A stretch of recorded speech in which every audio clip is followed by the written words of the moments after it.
My girlfriend told me. My ex wants me to go to a VIP party with him. You're not invited, I said. Okay, while she was gone, I called the jeweler and got the deposit on the ring refunded. When she came back, my bags were by the door. How was the party? I asked. Good, she said. Then she paused. Why is your suitcase packed? Because we're done. I told her. My name is Colin. I'm 29 years old. And a short time later, I watched the woman I loved become someone I didn't recognize. Amy Hill, my girlfriend of 3 years, stood in front of the mirror, smoothing the front of her black silk dress. She tilted her head, checked one earring, adjusted the clasp with careful fingers, and said, Neil Smith is hosting a VIP after party at the downtown gallery. Just a small group. I didn't answer right away. I was pulling on my jacket, thinking about the phone call I'd made earlier a short time later to confirm the engagement ring deposit. $5,200. 7 months of saving. Overtime at my workshop. Saying no to drinks. No to weekends off. Every dollar set aside for us. I looked at her, waiting for her to say she wanted me there. Instead, she met my eyes in the mirror and said, It's really intimate, Colin, investors only. So you're not invited. Her tone was flat, casual, like she was reading off a list. I stopped moving. The velvet ring box tucked into the top drawer of my dresser suddenly felt ridiculous. In that moment, everything I'd been building in my head, shared dinners, wedding conversations, quiet weekends outside the city, collapsed. To her, it wasn't a future. It was background decor. Something nice to have, but easy to replace. She didn't look nervous. She didn't look guilty. She looked satisfied. Like she'd finally stepped into a version of her life where I didn't fit. I asked her if she understood what she was saying. I kept my voice calm, steady. She rolled her eyes and twisted her lipstick closed. It's my career, Colin, she said. Don't be small-minded. This is Neil helping me get a promotion. You know how important this is. I realized then that I didn't know any more. Images rushed through my head, making her coffee every morning, fixing her laptop when it crashed, building the wall that drinks bar she showed off to every guest. 2 years of showing up, of supporting her quietly, and now I wasn't even allowed in the room where my own work would be admired. She grabbed her purse, checked her phone, and walked out without another word. The door clicked shut behind her, sharp and final, like a lock turning. The loft went silent to silent. The fridge hummed. Somewhere outside, a train rattled along the old tracks. I stood there with my hands still on my jacket, my heart pounding, and knew I couldn't stay. Not after that. I wasn't going to sit on the couch pretending everything was fine while she came home hours later, carrying the scent of a life she wanted more than me. I had a choice: stay and fade into the background, or leave before I disappeared completely. I walked to the dresser, took out the velvet box, stared at it for a long moment, then put it back. I picked up my phone. I couldn't call her. Not now. Not like this. I dialed the jeweler instead. He answered on the third ring. Colin, ready to move forward with the setting. I swallowed. No, I need to cancel. Completely. There was a pause. Keys clicking. No work has started on the custom setting, he said. You're still within the cancellation window. We can reverse the transaction. The full $4,900 will be refunded. I exhaled slowly. Thank you, I said. I appreciate it. When he told me the transaction was reversed, it didn't feel like relief. It felt heavier than that, like something solid settling in my chest. $4,900. I earned that in my workshop. Raw hands, sore back, lifting slabs of walnut and oak, sanding until my arms burned. I saved it for a woman who cared more about choosing the right wine for a downtown gallery event than planning a life with me. I looked around the loft, exposed beams, polished floors, carefully curated charm, but the real heart of that place wasn't the art on the walls. It was the furniture I'd built. The dining table, the headboard, the kitchen island.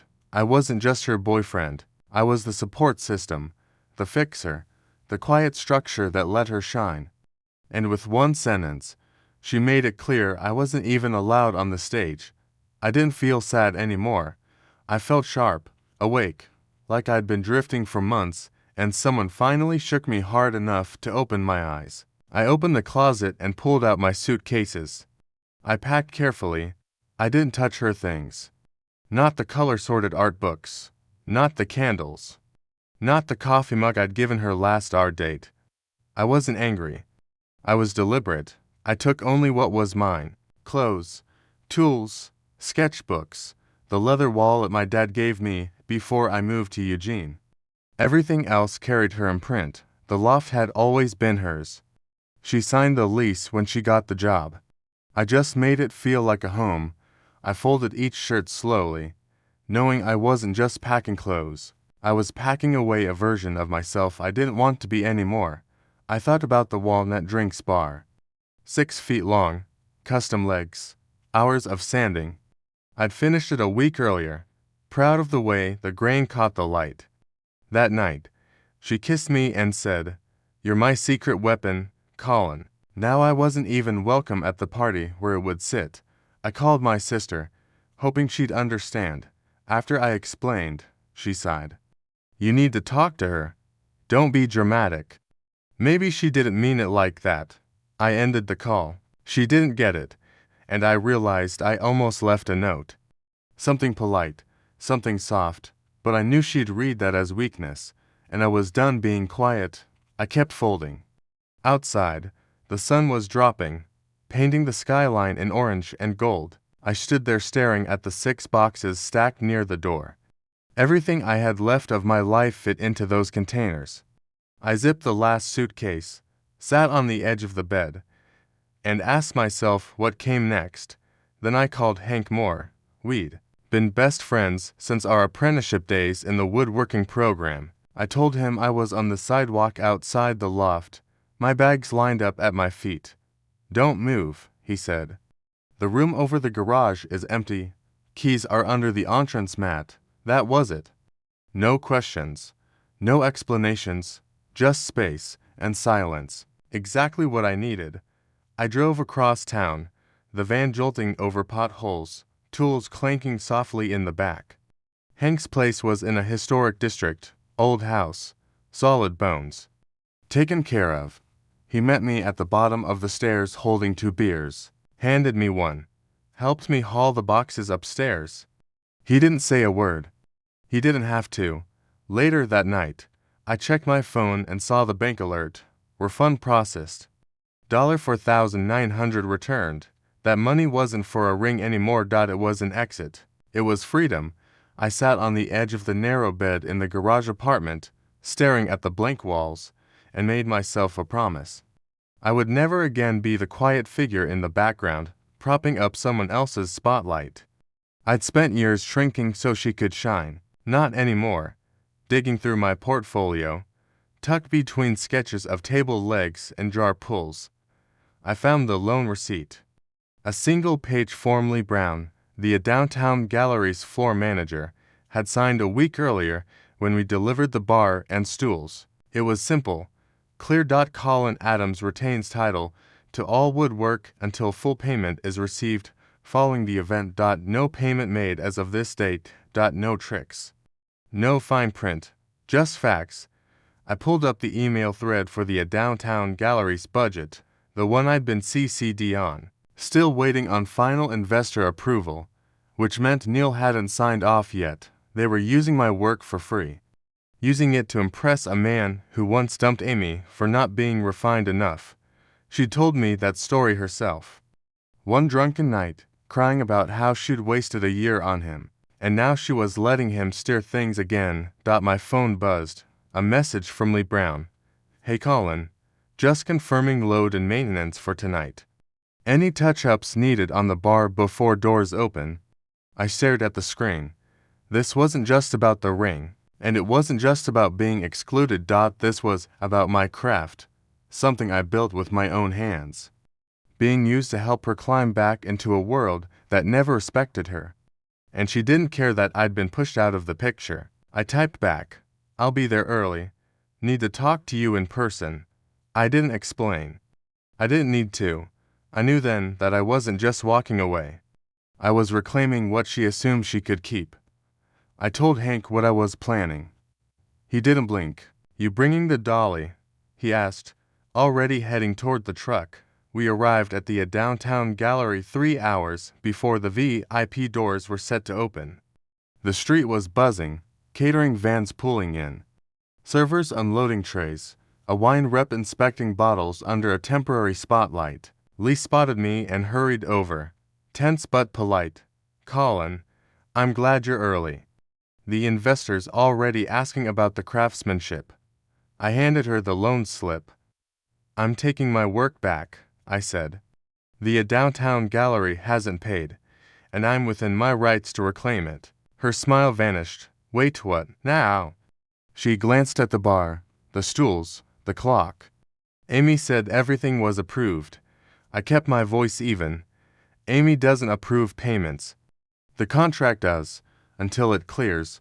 This belongs to me." She pulled out her phone and tried calling Amy. No answer. Probably in a salon chair, hair being styled, thinking about how charming Neil would be tonight. Hank and I didn't wait.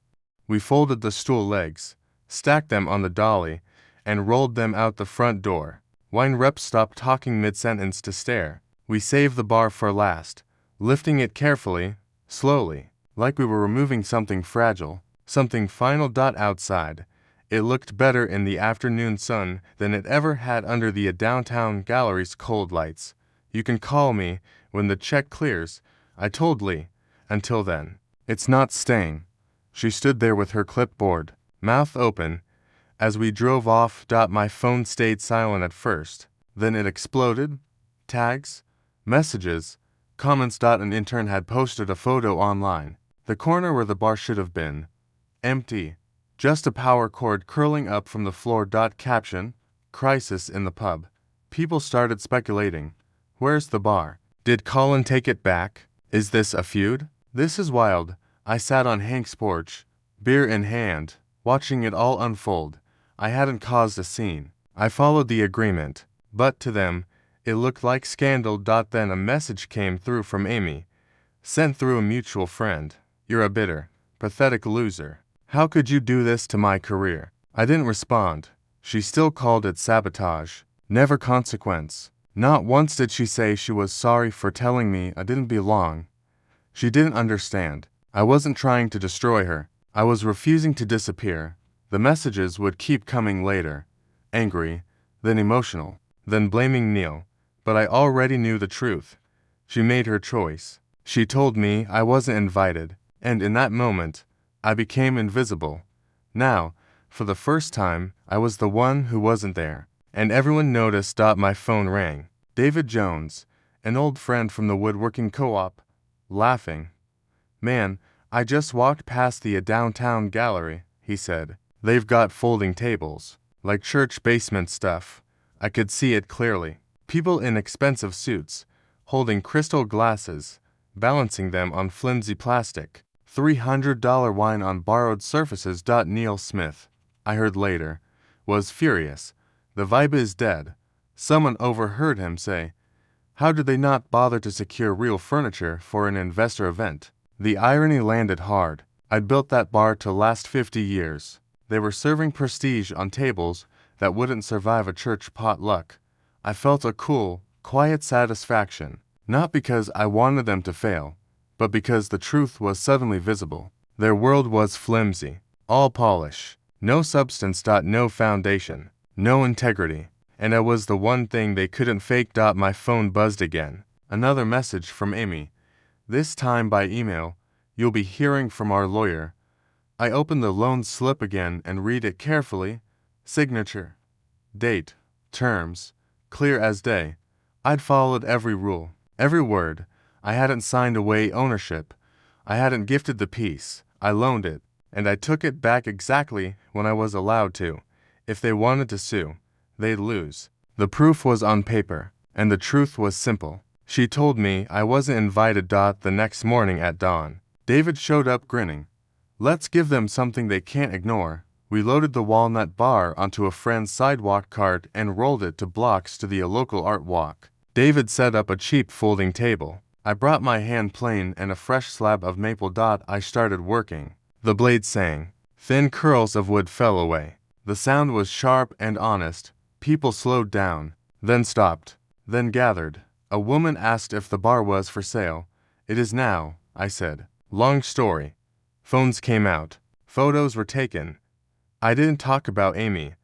I didn't mention the downtown gallery. I just worked. I explained joints, grain direction, why care mattered, why something made right could last generations. Across the street, I could see the downtown gallery lights still on. A few guests drifting inside, but the place felt empty. Inside, Amy was probably scrambling, explaining why an investor was leaving early. Outside, I was talking to people who actually cared about what I did. One woman lingered longer than the rest. Ira White, she said. I own a restaurant in a nearby neighborhood. She shook her head. I was supposed to be at that event. It felt like a funeral in there. No soul. She watched my hands move over the wood. I need someone like you, she said. Someone who values craft over clout. That's when it clicked. The circle Amy chased wasn't powerful. It was hollow, and I was already building something real. Later, after the crowd thinned and the tools were packed away, I sat alone in Hank's garage apartment, legs stretched out, phone in my hand. The adrenaline was gone, replaced by a deep, dull ache. I looked at my bank app, $4,900 sitting there again. I should have felt triumphant. I didn't. I felt drained, empty. I thought about the 2 years we'd shared. The dinners, lazy Sundays, the way she used to rest her head on my shoulder during movies. Now every memory felt warped. Had she ever really seen me? Or was I just the guy who made her life easier? I scrolled to the photo of the bar at the art walk. People gathered around it, hands resting on the wood like it mattered. For a moment, doubt crept in. Should I have let her keep it? Stayed quiet, given her the ring and played the supportive role while she climbed. Then I remembered her face when she told me I wasn't invited. Calm, detached, like I was furniture. Something useful until it wasn't. I couldn't go back, not even to fix things, because the woman I thought I loved wasn't real. Her messages kept coming. First anger. How could you humiliate me like that? Then sadness. I thought you loved me. Then bargaining. Just bring the bar back, Colin, please, for cleanup. No one has to know. She blamed Neil, said he pressured her, promised her the promotion if she played along. I knew better. She made the choice. She looked me in the eye and told me I didn't matter. If I gave in now, I'd be proving her right, that I was just a tool, something to use when convenient and discard when it wasn't. The silence pressed in. I felt alone, but I also felt solid. I opened my messages again, found the photo from the art walk, remembered the respect in Ira's eyes. That was real. That counted. I couldn't go back, not even to say goodbye. The person I loved never existed, and the man I was becoming wouldn't survive in her world. 2 weeks later, I was sitting in a local pub, sipping a local IPA, sketching a new dining set. The door opened. Amy walked in, hair messy, makeup smudged, no trace of the polished downtown gallery version. She came straight to my table and stopped. My promotion's on hold, she said, because of the fiasco. I looked up. I didn't stand. I'm sorry to hear that, she blinked. How can you be so cold, after everything? I set my pencil down. You told me I wasn't invited to the event where I built the main piece. I took it back. That's all. She leaned closer. You didn't have to make it public. You didn't have to humiliate me. And you didn't have to shut me out, I said. But you did. She opened her mouth, then closed it. I saw it land. No charm, no tears. No blame would pull me back. I wasn't angry. I wasn't sad. I was finished. I paid for my drink, stood up, and walked out. Didn't look back. Not once. My new workshop is smaller, but it's mine. The projects are honest. No more pretending. I still see Amy's name sometimes on flyers or event listings. It feels like reading about a character from a book I finished a long time ago. The Walnut Bar now sits in the entryway of IRA White restaurant. Guests lean against it every night, run their hands over the grain, tell stories across it. I learned you can't build a life on someone else's ego. You build it on truth, on wood, on work that lasts. I'm 29. I have my tools, my hands, and a future that finally belongs to me. For the first time in years, my life feels solid, like it's made of real wood.